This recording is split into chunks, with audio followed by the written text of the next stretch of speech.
তালে পিঠা বানানোর সময় আমার ভিডিওটা কেটে গেছে। একটা পিঠা আমার হয়ে গেছে, এখন এটা আমি উঠিয়ে ফেলবো, নামিয়ে ফেলবো। পিঠা আমি দিয়ে দিয়েছি, এখন একটা ঢাকনা দিয়ে দিব এর মধ্যে। একটা পিঠা আমার বানানো হয়ে গেছে।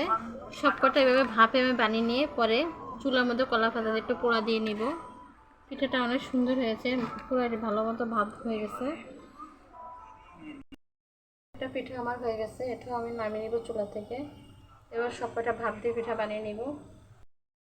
দুইটা তালের পিঠা আমি বানিয়ে নিয়েছি।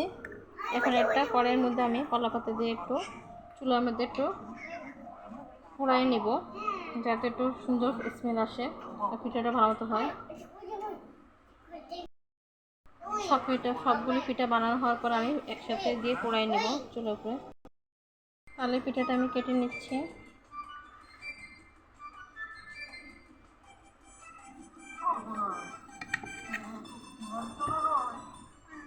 এভাবে ভাপ দিয়ে আপনারা তালের কেক বানাতে পারেন, খেতে সুখে মজা হয়।